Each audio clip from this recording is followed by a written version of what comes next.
crónica. Está aquí el neumonólogo Gastón de Stefano del Instituto de Neurociencia de Buenos Aires. Muchísimas gracias. ¿Qué tal? Gracias. Hoy es el día del EPOC, el Día Mundial del EPOC. Esto es así, ¿no? Hoy sí, hoy es el día del EPOC, sí, se conmemora. ¿De qué se trata el EPOC? Sí, ¿qué es el EPOC? Es una enfermedad pulmonar, ¿sí?, crónica, como la hipertensión, como la diabetes, que principalmente se da en los fumadores, ¿sí?, que es la causa principal de la EPOC, es el humo del cigarrillo, que se manifiesta por tos, falta de aire y expectoración. ¿Sí? Son síntomas muy solapados, que generalmente acá está uno de los problemas, donde el fumador le resta importancia a los síntomas. Al principio es una tos matinal, que cree que esa tos es por propia de la irritación del cigarrillo. ¿Picazón? ¿Viene con picazón? Sí, puede venir con picazón o no, pero bueno, es un síntoma muy solapado que le resta importancia al paciente, que es ahí es donde está el error. ¿Sí? Ya no existe fumador que tenga tos. ¿Sí? Ya si tiene tos, es un síntoma del cual el paciente debería concurrir a un clínico, a un neumonólogo, para que lo empiece a estudiar. Una tos crónica. Tos crónica. Que se repite y no tiene que ver con un resfrío ni con un catarro, sino que uno está perfectamente sano, pero cada mañana te asaltan estos ataques de tos. Así es, y a su vez también pueden tener falta de aire al subir un piso, por ejemplo, que antes no lo tenían y lo empiezan a tener.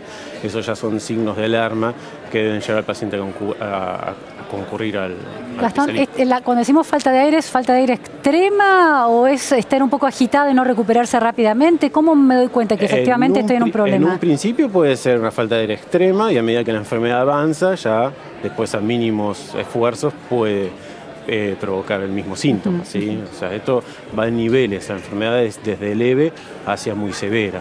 ¿Y hay una edad, estadísticamente hablando, en la que se suele dar el despertar de esta enfermedad? Realmente empezamos a pensar en los pacientes que son mayores a 35 o 40 años. Ah, jóvenes, pacientes jóvenes. Sí. Pero bueno, es que tengan una carga tabáquica, más o menos de 10 a 15 años de haber fumado un paquete de cigarrillo por día aproximadamente. Esos pacientes ya son de riesgo para desarrollar la enfermedad. Es subdiagnosticada esta enfermedad. La realidad es que es ocupa el cuarto lugar de mortalidad, de causa de mortalidad en el mundo, y no la conoce demasiadas personas. Entonces es ahí a donde hay que apuntar. Una enfermedad muy prevalente con poca difusión. Claro. Por esta idea de que los síntomas son un poco normales, que uno tiende a relativizarlos. Claro, y que cuesta al paciente ir al médico para que le realice el estudio que diagnostica esta enfermedad, que es la espirometría. ¿Sí? ¿Cómo es ese estudio? La espirometría es un estudio donde el paciente sopla. Es un estudio sencillo, donde el paciente tiene que soplar. No es invasivo. No es invasivo, hacer varios esfuerzos, no dura más de media hora. Es un estudio muy simple de realizar. Yo siempre le digo esto mismo a los pacientes cuando nunca lo realizaron, que piensen en lo que es el test de alcoholemia. Si nosotros pensamos en un estudio donde se sopla, es el test de alcoholemia. Si yo agarro acá 10 personas y les digo el test de alcoholemia, las 10 personas van a conocer de qué se trata el test de alcoholemia. En cambio, de esas mismas 10 personas, 5 no van a hacer la palabra espirometría a la que me refiero. Entonces es ahí donde está el problema. No se conoce tanto el estudio como el test de alcoholemia. Y si yo, no es por minimizar a los accidentes de tránsito, ¿no? Pero si yo les digo, ¿quién mata más? ¿El EPOC o los accidentes de tránsito? Mata más el EPOC. ¿Cuántas personas mata en Argentina el EPOC? Todavía no hay algo estadístico en cuanto a mortalidad en Argentina. Sí hay un estudio de hace unos pocos años que se llama EPOC-AR, que lo realizó la Asociación Argentina de Medicina Respiratoria, donde marcó una prevalencia aproximadamente de un 14% de la población que pueda tener esta enfermedad. ¿Sí? En promedio se calcula que es entre 2 millones a 2 millones y medio de personas que puedan tener esta enfermedad. Muchos de ellos la desconocen. Las mujeres son particularmente afectadas, ¿no? Sí, ¿Por qué las mujeres más que los hombres? En realidad porque la mujer ahora fuma más que antes. Entró tarde al hábito. Hoy por hoy está muy parejo en la prevalencia. ¿Sí? Predomina más en hombres, pero la mujer está muy cerca. Entonces hoy la mujer fuma mucho más que hace 20 años atrás.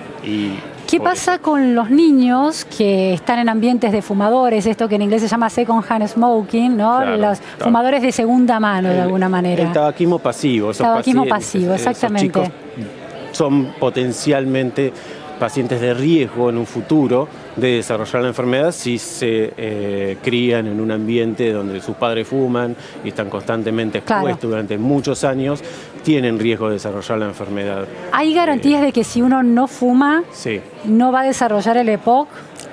O por lo menos hay menos riesgo, muchísimo menos riesgo. O sea, también el EPOC se puede desarrollar en pacientes que están expuestos al humo de leña, por ejemplo, en los países subdesarrollados, donde utilizan la leña para cocinar, esos pacientes también pueden desarrollar el EPOC.